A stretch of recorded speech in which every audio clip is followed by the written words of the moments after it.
Hello guys. आज हम पढ़ने जा रहे हैं चैप्टर 7 मोशन। जैसा कि हम जानते हैं, हम किसी भी कोई भी कार्य कर रहे हों तो वह मोशन में आता है। मीन्स हम एक जगह स्थिर, मतलब जैसे हम स्टैचू में खेलते हैं तो स्टैचू में जब हमको कोई स्टैचू कर देता है तो हम बिल्कुल रेस्ट में आ जाते हैं। जैसे हैं बिल्कुल वैसे हो जाते हैं, ना हिलते हैं ना डुलते हैं। तो वो चीज़ हमारी जो है रेस्ट कहलाती है। और जब हम चल रहे होते हैं या कोई कार्य कर रहे होते हैं तो वह चीज़ मोशन में आ जाती है।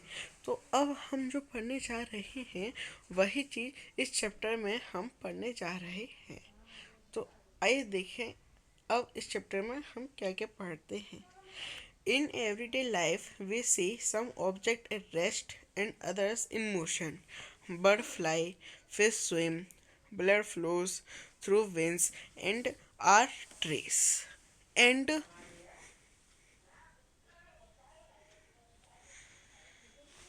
cars moves. Atom, molecule, planet, stars, and galaxies are all in motion. We often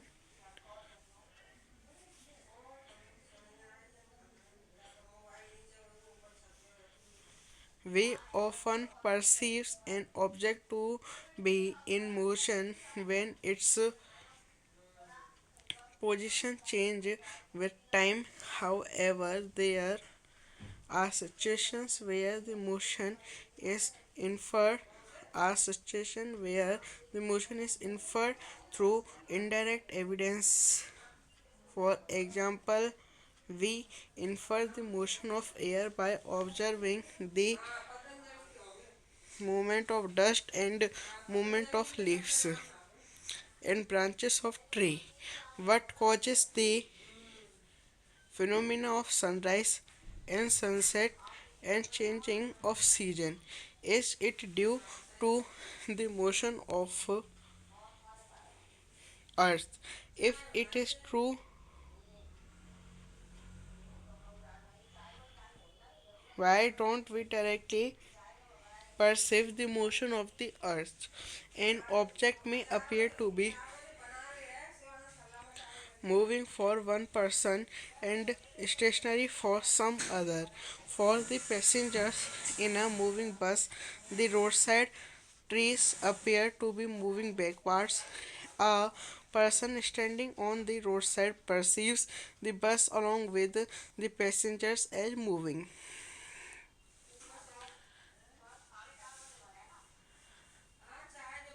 However, a passenger inside the bus sees his fellow passenger to be at rest. What do this observation indicate? Most motions are complex. Some objects may move in a straight line, other may take a circular path, some may rotate, and a few others may vibrate. There may be situations involving a combination of these. In this chapter, we shall learn to describe the motion of object along a straight line. We shall also learn to express such motion through simple equation and graphs. Later, we shall discuss ways of describing circular motion. Activity 7.1. Discuss whether the wall of your classroom at the rest or in motion. फिर activity हमारी 7.2 है. Have you ever experienced that the train in which you are sitting appears to move while is it is at rest? Discuss and share your experience. Think and act.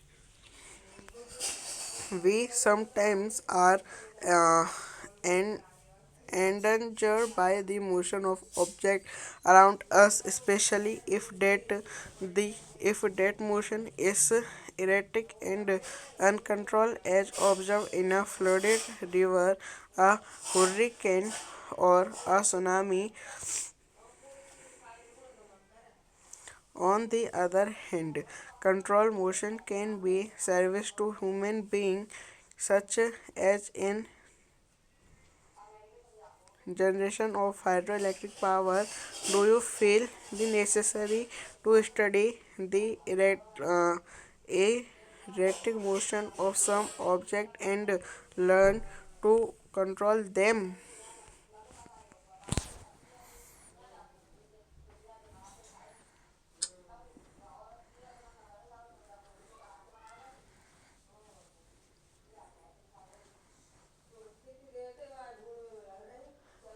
दैनिक जीवन में हम कुछ वस्तुओं को विरामावस्था में तथा कुछ वस्तुओं को गतिमान अवस्था में देखते हैं। पंछी उड़ते हैं, मछलियाँ तैरती हैं, रक्त का प्रवाह शिराओं और धमनियों में होता है तथा मोटर गाड़ियाँ चलती हैं। परमाणु, अणु, ग्रह, तारे और आकाश गंगाएं सभी गतिमान हैं। हम प्राय ये समझते हैं कि कोई वस्तु गति में तभी है जब वह समय के साथ अपनी स्थिति को परिवर्तित करती है। तथापि ऐसी कई अवस्थाएं हैं जिनमें गति के अस्तित्व के अप्रत्यक्ष साक्ष्य हैं। उदाहरण के लिए हम हवा की गति का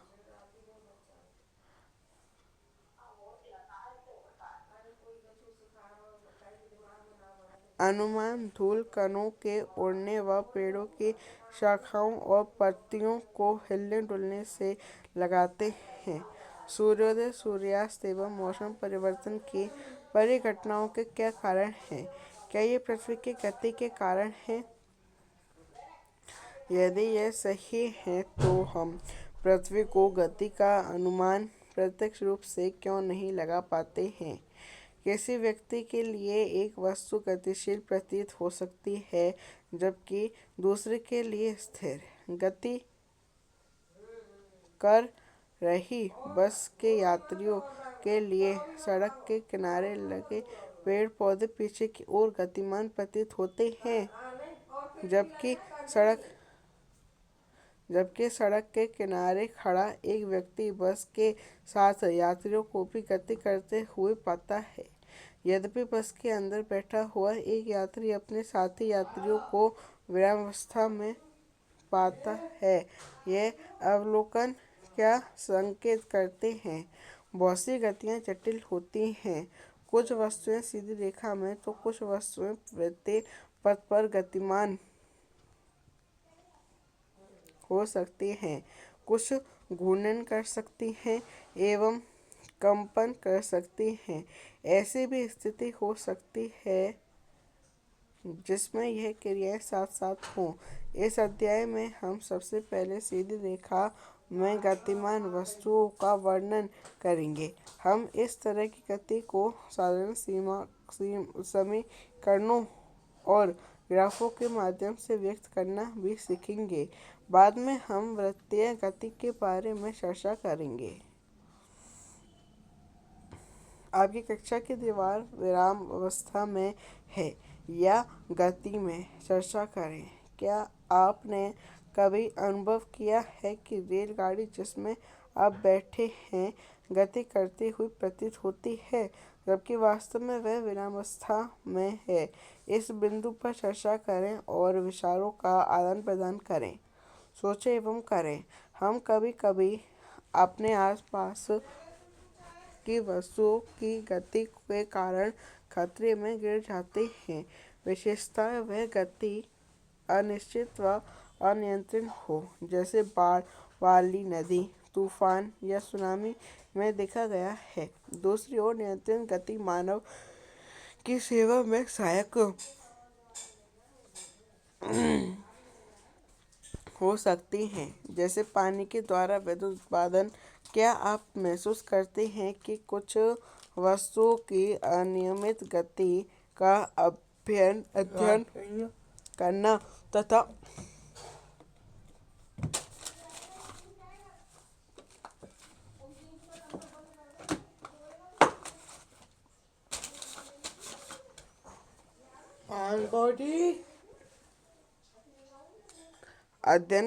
तथा उन्हें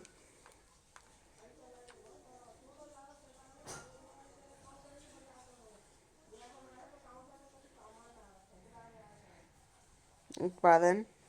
क्या आप महसूस कर सकते हैं कि कुछ वस्तुओं की अनियमित गति का अध्ययन करना तथा उन्हें नियंत्रित करने के विषय में जानना आवश्यक है?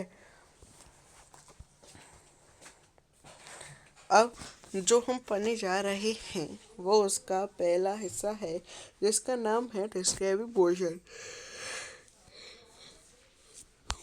We describe the location of an object by specifying a reference point. Let us understand this by an example.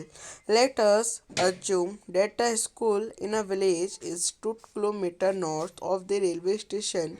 We have specified the position of the school with respect to the railway station. In the example, the railway station is the refer point. We could have also chosen other reference points according to our convenience. Therefore, to describe the position of an object, we need to specify a reference point challenge the origin.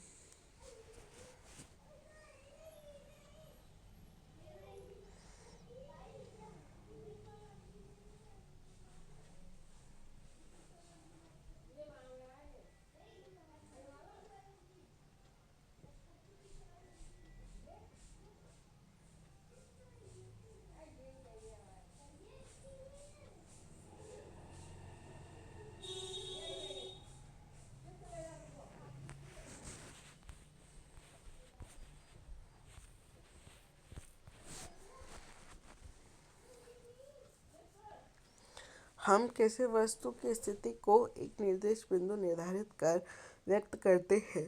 आइए हम इसे एक उदाहरण के द्वारा समझें। माना किसी गांव में एक स्कूल रेलवे स्टेशन से 2 किलोमीटर उत्तर दिशा में है। हमने स्कूल की स्थिति को रेलवे स्टेशन के सापेक्ष निर्धारित किया है। इस उदाहरण में रेलवे स्टेशन निर्देश बिंदु है। हम दूसरे निर्देश बिंदुओं का भी अपनी सुविधानुसार चयन कर सकते हैं। इसलिए किसी वस्तु की स्थिति को बताने के लिए हम एक निर्देश बिंदु को आवश्यकता होती है, जिसे मूल्य बिंदु कहा जाता है।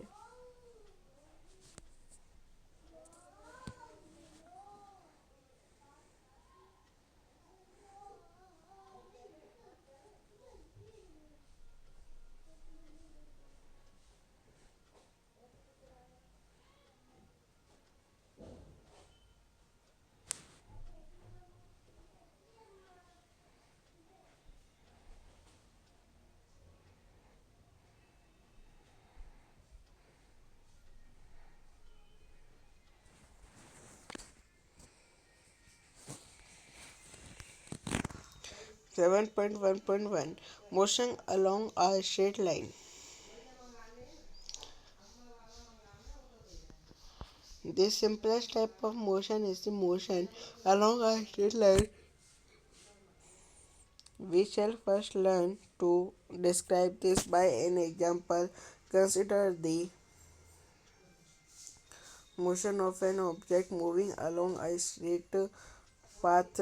The object starts its journey from O. Watch is straightened and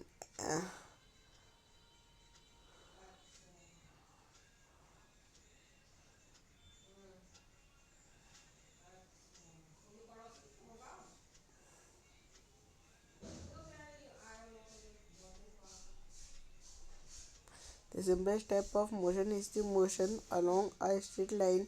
We shall first learn to describe this by an example. Consider the motion of an object moving along a straight path. The object starts its journey from O, which is created as its reference point. Let A, B, and C represent the position of the object at different instants. At first, the object moves through C and B and reaches A. Then it moves back along the same path and reaches C through B.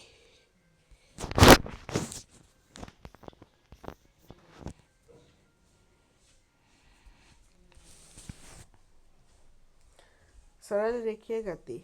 हम का गति का सबसे साधारण प्रकार सरल रेखीय गति है। हम सबसे पहले एक उदाहरण के द्वारा ऐसे से व्यक्त करना सीखना होगा। माना कोई वस्तु सरल रेखे पथ पर गतिमान है। वस्तु अपनी गति बिंदु ओ से प्रारंभ करती है, जिसे निर्देश बिंदु माना जा सकता है।